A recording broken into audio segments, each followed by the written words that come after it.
Today, we'd like to talk about luck. Most people think that luck is something random, happening for unknown reasons. About 7% of all people regard luck as something that depends as something that depends on us. What do you think? Does luck depend on a person? Yes, I think that luck depends on a person. Well, to the measure to which it is in our forces, but we can project luck onto the future and to kind of invent luck so that it will accompany us. Psychologists say that in order to be lucky, you need to follow 4 principles. To be able to notice potential opportunities around you, listen to your own intuition, be positive, and have a philosophical attitude approach to life's difficulties. What is luck for you? I think that luck for me is the same as for anyone else. When I achieve in life those goals that I set, I call that luck. I think everyone else does too. According to which principles? Do you agree with these principles? Well, yeah, actually, yeah. So positive thinking, to correctly relate to difficulties, problems, positively, it all helps to become lucky. Yeah. Are there special principles in the wisdom of Kabbalah that can help any person to become lucky? Yeah, the thing is that we're in a field of forces called Creator. According to Kabbalah, we can influence this field of forces.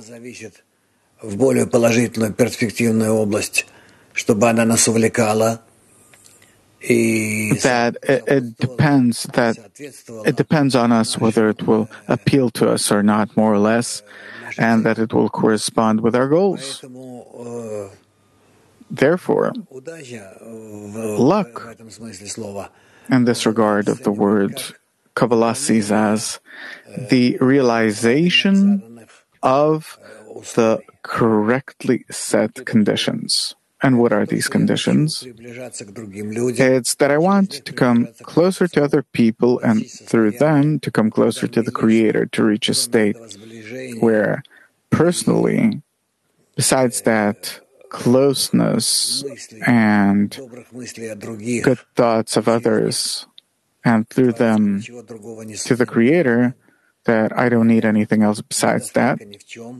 I have no other lack in anything if I have that kind of condition.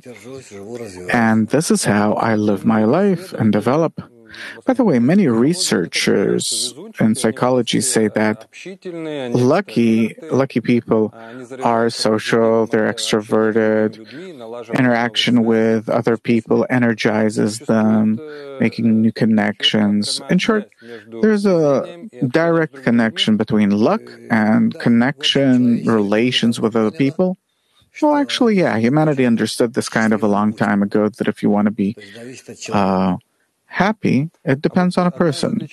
One of the distinctive characteristics of lucky people is to appreciate unpleasant events, even unpleasant events, as good luck. Relatively, meaning to understand that whatever happens, happens according to the will of the upper, and therefore we need to meet anything that happens to us, that it's all for the better, and to try and orient ourselves in everything on a positive wave of thinking, and to constantly try and orient ourselves, connect ourselves with the Creator, which is the complete and utter force of good that actually controls and governs everything. And then I can feel myself and actually all the time discover myself under the influence of a field of good influence. People are constantly looking for ways of how to increase their luck, in life, of course, and many times use different charms, amulets, stones that give luck, meaning different kinds of superstitions, like the number 13, knock on wood, black cats, this, that. These are superstitions that people believe in to this day. Many people, a large percentage of people, prefer not to stumble upon these things. Is it possible to somehow control or increase this elusive factor called luck? How do you feel about superstitions? Luck is really something elusive, but to influence luck isn't in running away from the number 13 or black cats or something else, but in bring luck closer. Bring luck closer. And bringing it through actions, through your actions, meaning by a good attitude toward others, we can draw luck. We can create a positive field around us. It's an absolutely physical parameter. And then luck will be closer to us. Why is it so that luck is related to some correct relations with other people? Because luck is the correct connection. What we receive through people, even if we receive it through the still, the vegetative, animate nature, not through other people.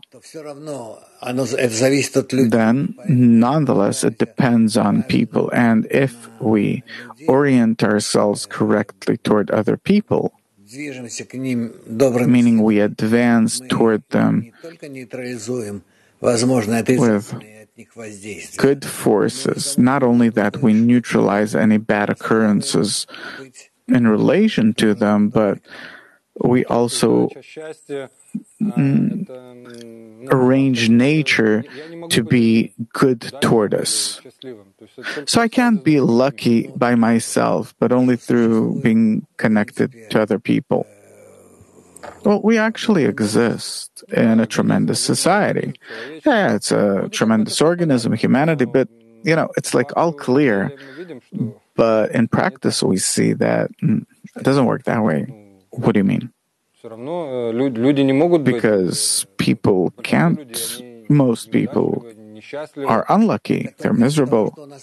It's only because these are the kinds of relations that we have between us. According to the wisdom of Kabbalah, were we to relate to each other with good, according to love another as yourself, then we would have felt ourselves existing in a complete sphere of good, in a world of utter good. There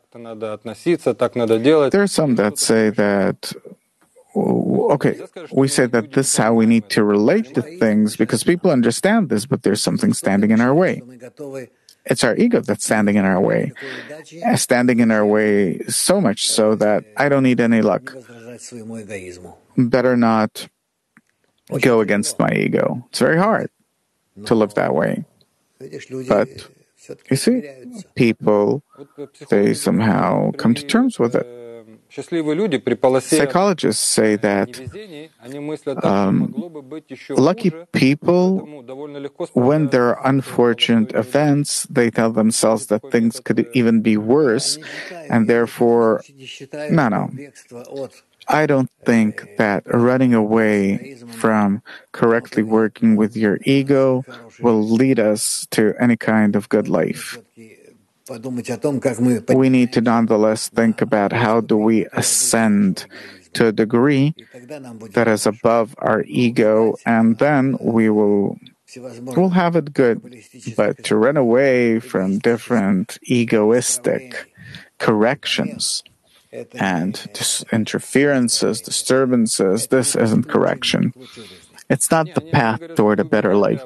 No, they're not talking about running away. They simply say that if I will think that, things could have been much worse than they are now, it's soothing yourself. People in Africa are suffering even more.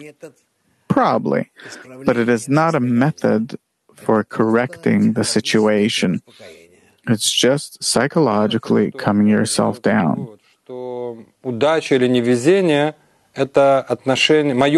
we say that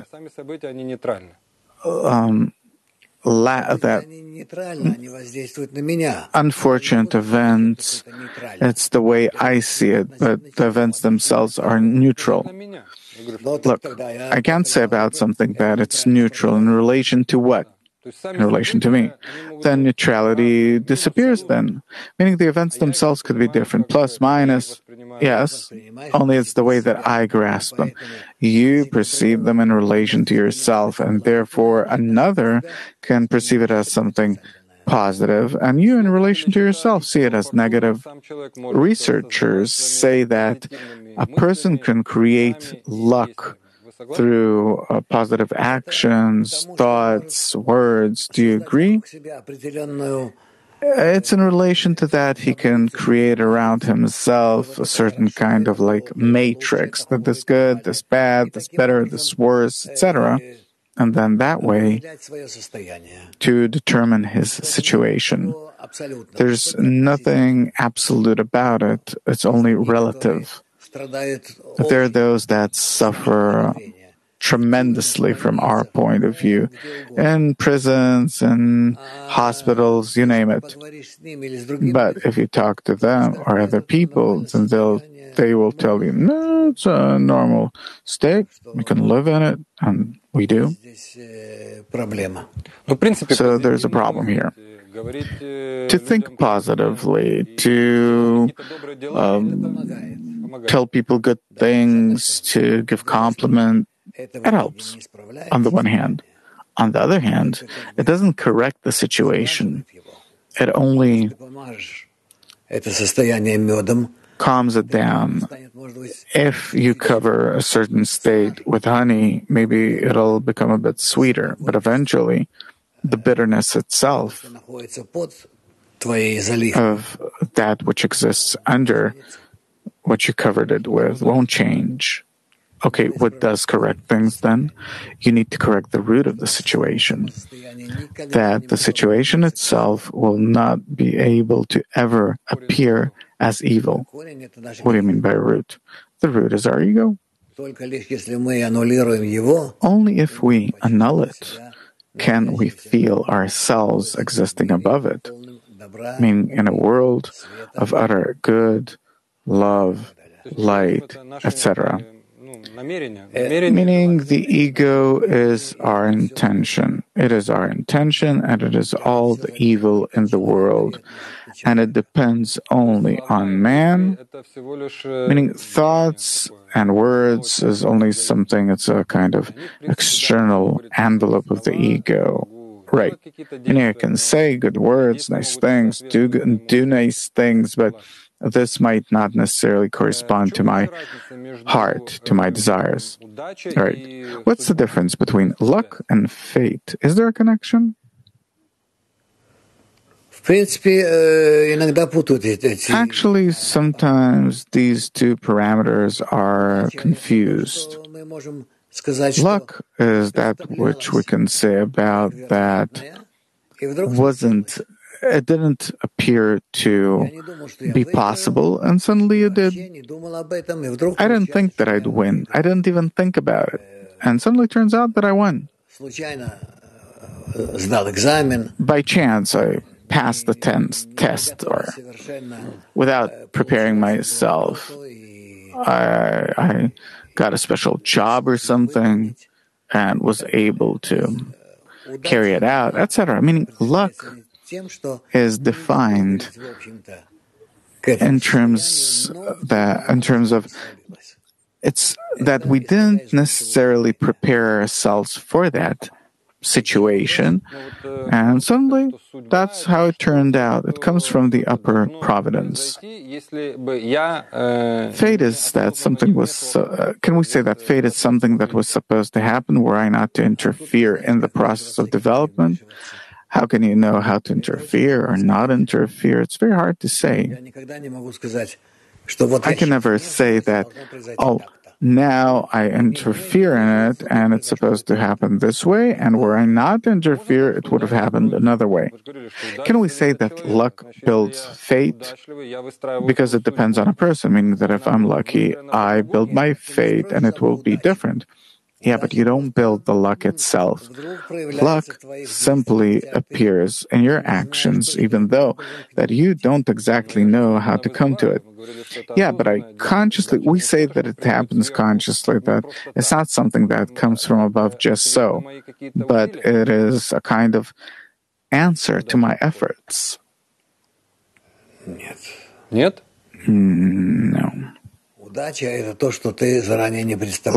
is that which you don't, that you can't imagine to yourself in advance, and therefore, when it appears, you say, look, I've succeeded. I didn't know how things going to turn out, but they did. Yeah, but if I'll try to build good relations, then I'll be lucky. Usually, that's what we learn. That's what we teach ourselves and others, but it doesn't mean anything yet. It doesn't mean nothing yet. I can think about really good things, and suddenly everything turns the other way around. So it's not a fact. Of course not. So it doesn't work linearly that I did certain actions and I'll be lucky for sure. No. So there's no connection. No. Between certain efforts of mine. So what is luck then? Is it something supernatural? Luck is what you cannot plan in advance, and everything turns for the better. For you. Turns out for the better. Luck in Hebrew and Kabbalistic language comes from the word mazal, drops. Yeah. Luck drips from above. That it comes unexpectedly. It comes. A person doesn't expect it to come, and suddenly it does. If a person prays to the upper force for luck in business and relationships and something, and marriage, does it work? Of course. You need to pray, you need to ask. It says that, I think in the Torah it says, that those that are engaged in spiritual development, those that go to the Creator, that are headed toward the Creator, they're above stars and signs. What does it mean? It means that if we study the wisdom of Kabbalah, we're studying the upper laws of nature, forcing them to act on us for the better, then by that we determine our better future, good future, and therefore the Torah advises us to act that way. What does it mean that a person's above these signs of luck? Meaning in our world, we would have flown in a certain direction, and when we study the wisdom of Kabbalah, we draw upon ourselves the good upper forces that work on us, and we rise to better forces that are above those that would have usually worked on us, and this way we draw upon ourselves the forces of luck. So can I, if I just flow in life, it's called fate, and if I draw these forces upon myself, it's called luck. Yeah. Meaning I rise above the given program. Yeah, actually, this is how it is. So we can say that fate is the path that I'd go through were I not to enact these forces of luck. Yeah. And if I enact them, then it's no longer fate, but it is your decision. Conscious development. Yeah.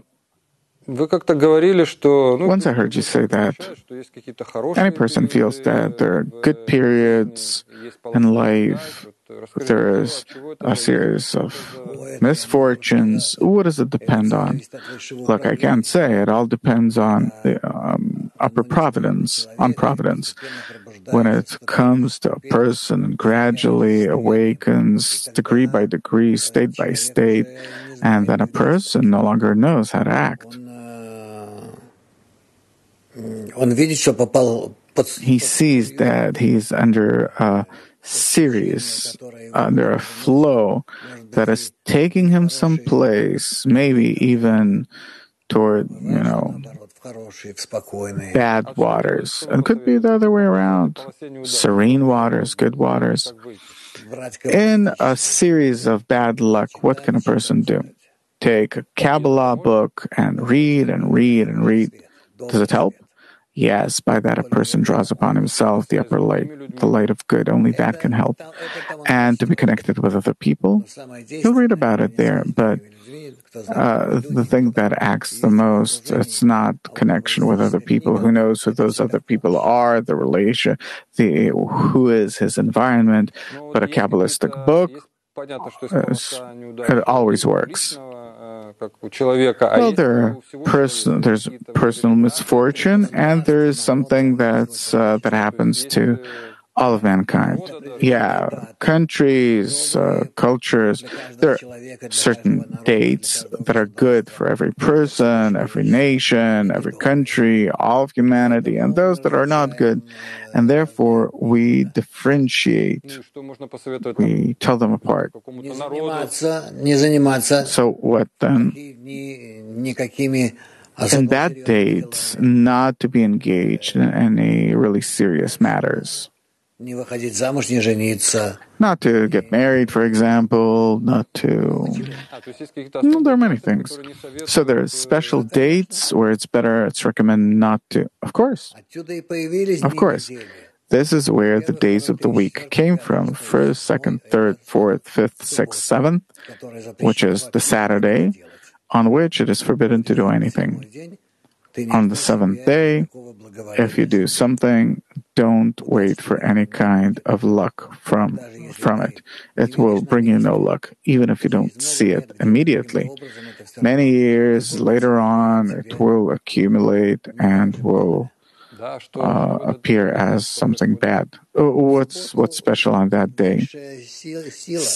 On Saturday, the upper force, the upper system of forces is in a state of rest. And therefore, it's not recommended to a person, the Torah doesn't recommend a person on that day to take any actions. And these actions, they're very strange. Meaning you can't prepare, you can't clean, meaning tidy, etc., etc. Saw, draw, meaning to create something new. Because on that day, the upper system of governance is disconnected. It is the upper system of the accumulation of the forces of nature, and therefore the Torah recommends us not to be engaged in these things, meaning there will be no luck in that day. Right. Well, that's a separate question. I don't want to get into it now. What's the connection between what you just talked about? Well, look, there are many rules, but they're all such that don't do this, you'll be better off. Maybe there's an inner meaning to it. There are big meanings. Of course, these are all laws of spiritual nature. You don't see them around you. Well, last question then. The appearance of the desire for spiritual development in a person, can we say that it's luck? No. It's not luck. In no way is it luck. It is, how to say, fate. Fate, meaning that if a person has the aspiration for spiritual development, he needs to understand that from above, he's given a special opportunity to attain the upper force, the Creator. And you can't disregard it. Otherwise, he falls under the negative compelling forces. So if something like that comes to you, you need to realize it. So nature and the Creator are one and the same, and we can say that nature all the time generates all these things, develops, and at a certain point, every person has the opportunity to develop spiritually, reveal the Creator. Actually, yeah, every person does, but very few people pay attention to it. But in the life of every person, there's at least a second, let's call it, where suddenly he's pricked from the side, and the heart, and the side, and whatever, that there is spiritual development, and how are you related to it? And you don't call that luck. That's not luck yet. It's an invitation to attain true luck. But that's it. And to reveal the Creator, the revelation itself, it's attain. That's tremendous luck. And it needs to happen to anyone, everyone. Yeah, maybe not in this life, but in the next time. Okay, so today we talked about luck, maybe some kind of summary. In conclusion, luck, what is it? Try to catch luck in every moment. And I wish you luck. Thank you very much. All the best.